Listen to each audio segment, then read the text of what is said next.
Hello, welcome to Gen Z Finance. I'm an older Gen Z on the cusp of being a young millennial, documenting my financial journey here on YouTube and over on my Instagram at @ZannualFinance. So make sure you like this video, subscribe to my channel, and go follow me over there for more personal finance content. So this video is two parts. The first part is going to be a quick budget with me. So I have $1,100 from my first paycheck of October, and as always I do budget that out here on screen for y'all in YNAB. YNAB stands for You Need a Budget. It is the budgeting software system that you see on screen now. So that's going to be the first part of this video. The second part of this video, I'm going to be discussing how I actually imported old historical data from my previous old YNAB budgets, so that I now have all of my net worth information in this current budget, despite the fact that I only started using this budget at the beginning of 2021 and I had data going all the way back to 2019. So that's going to be the second part of this video. There will be timestamps in the description box down below in case you wanted to skip around. So let's jump right into it. This should be a quick budget with me. Like I said, I have $1,100. This is my first paycheck from my full-time job for the month of October. Also, I'm sorry if you can hear in the background the power washing that is going on outside. You can see here that all of October is already budgeted for, and that is because I do budget 1 month ahead, except for these savings items, which I do use money from the current month to fund these. I don't budget ahead for my savings items. To me, that just doesn't really make sense.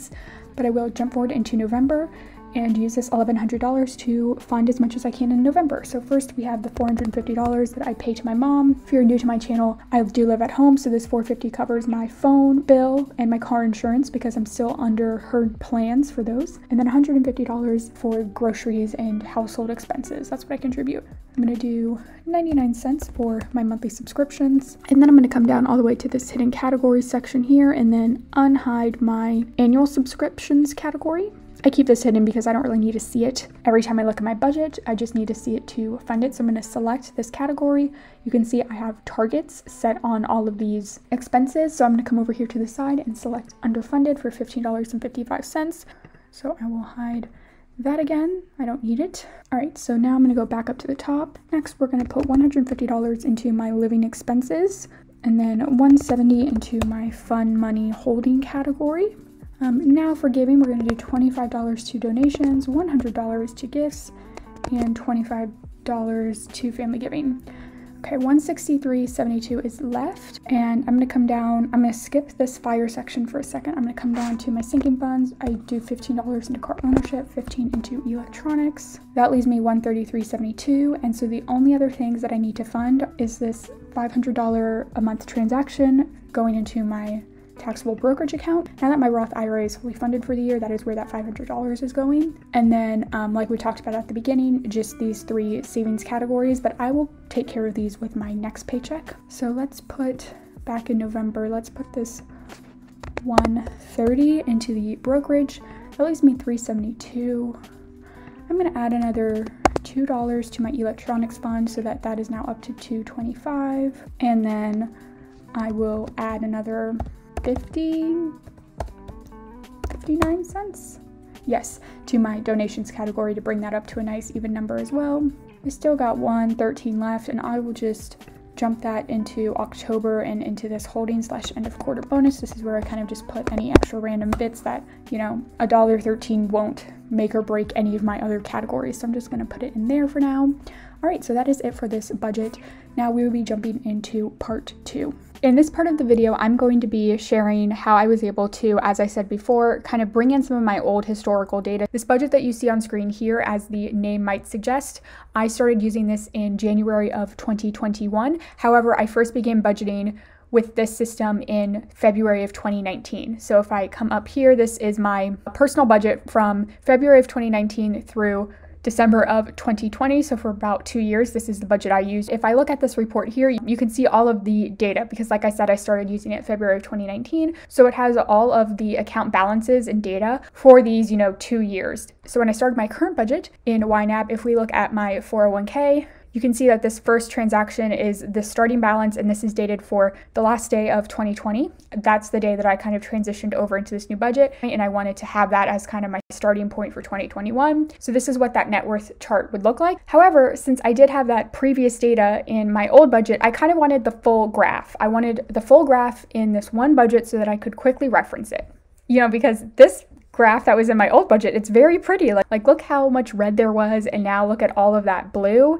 And when I look at my current budget, like, it still looks impressive, it still looks good, but it almost seems like I started with, you know, $42,000 in assets and no debt, but that was not the case. So I just really like having it all in the same place. So I did a couple things, and I will show you exactly step by step how I did them and what I did to get that old historical data in. So again, now if I select all dates, I have information going back all the way to February of 2019. So now I can see a full picture of my net worth. And again, I just feel like that makes my progress look even better. So now I've kind of explained, you know, why I did this and why you might want to do this. I'm going to go ahead and show you how I did it using this demo test budget. So this is just a brand new budget in YNAB. Okay, so for this, we're going to pretend like you are starting YNAB for either the first time or you're restarting your budget this month in October. So we're going to add an account.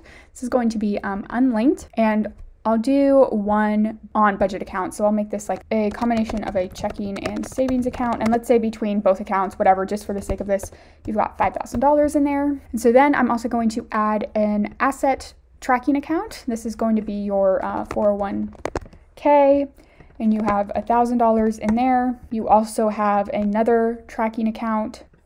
This is going to be your Roth IRA, and you have like $3,000 in there. We're going to create one more account, and this is going to be a liability, and this is going to be your car loan. Currently, your car loan is at $2,000.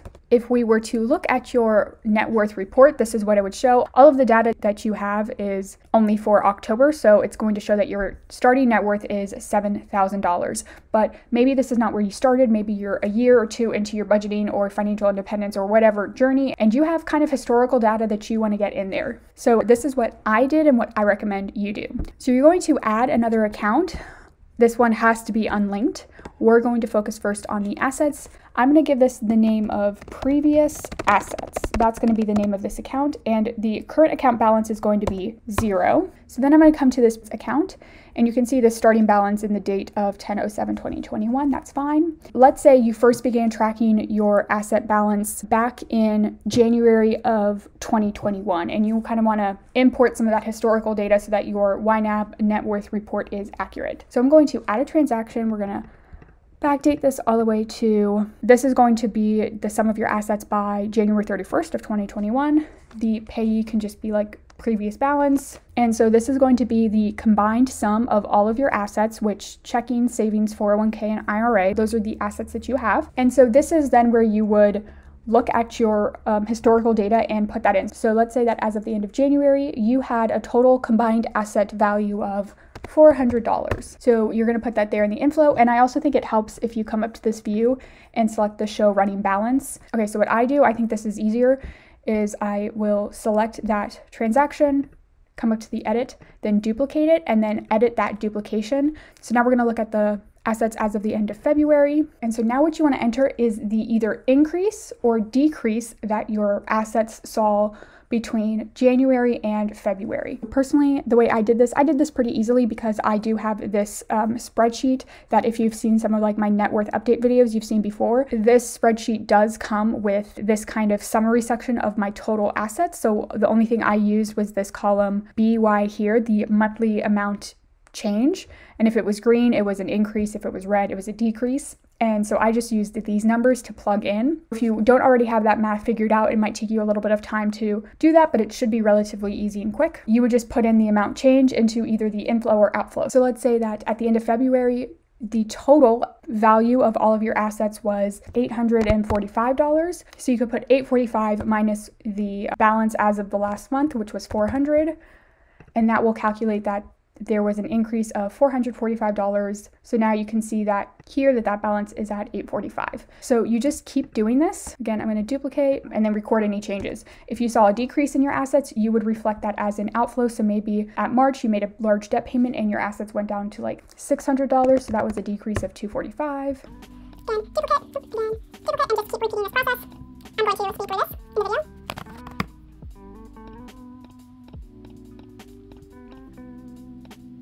So now I have entered in all of the historical data, and so the balances as of the end of September were $9,000, and that does match, you know, what my quote-unquote starting balance is. In December over here, you can see between my checking account, 401k, and Roth IRA, that does equal $9,000. So once you have all of that historical data entered, then you're going to want to go up this starting month, which in this case is October, and you're going to want to do an outflow of the entire balance of this account. So in this case, it's going to be an outflow of $9,000 because you want this balance to reflect as zero as of this current month or the day that you started your current budget. And the reason that you want to do that is because, again, remember, the $9,000 value has already been accounted for in your starting balances with the specific accounts. If you didn't zero this out, it would kind of double the count. So now if we looked at the report, it would show you that my net worth is $16,000 and that I have $18,000 in assets, which is not true.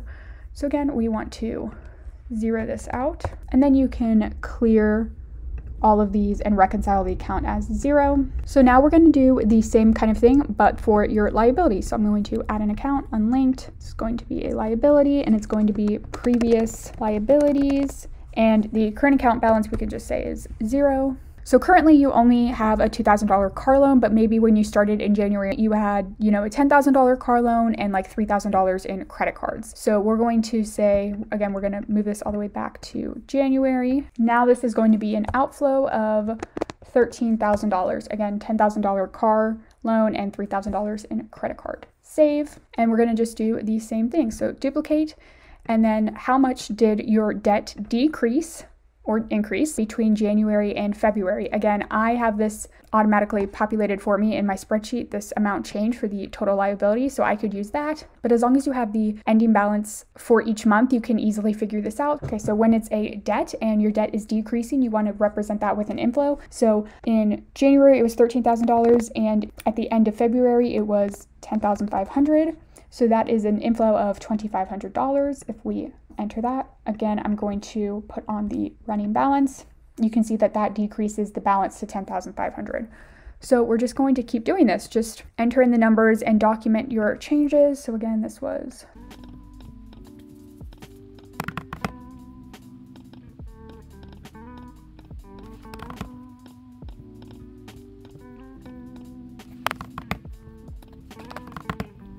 okay, so I just entered in all of those transactions for the previous liability section, and you can see that the current ending balance per se is $2,000. So again, we need to update this last transaction. That is currently the starting balance as of October 7th.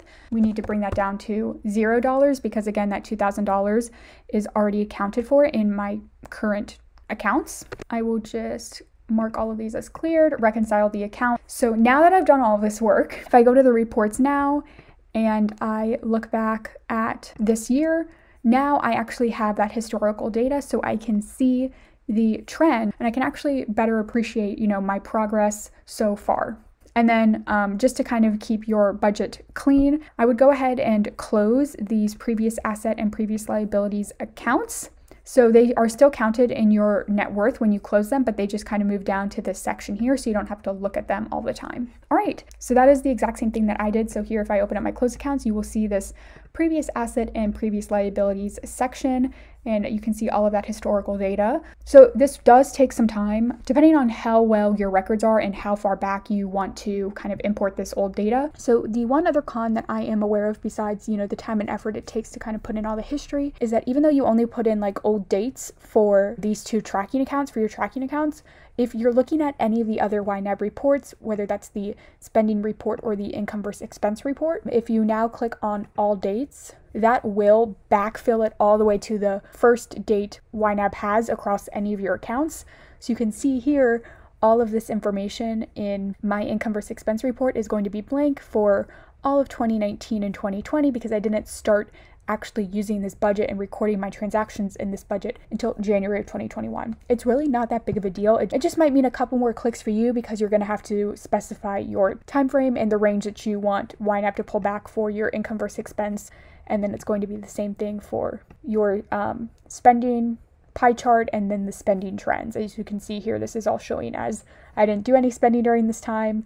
Well, obviously that's not true. All right, so that is going to be it for this video. I'm sure it's long with this kind of second part. Let me know in the comments down below what you think about kind of importing or manually entering in all of this historical data. I'm sure there are YNAB whizzes out there that I'm sure have found a better and quicker way to do it. There is file import, and I've tried to play around with that before, but honestly, I don't really understand it. So I'm interested to hear if anyone has kind of imported historical net worth data using the file import method, and maybe that is faster. Again, leave me a comment down below. I would love to hear from y'all. As always, I hope y'all are staying safe and healthy and that you have a good day.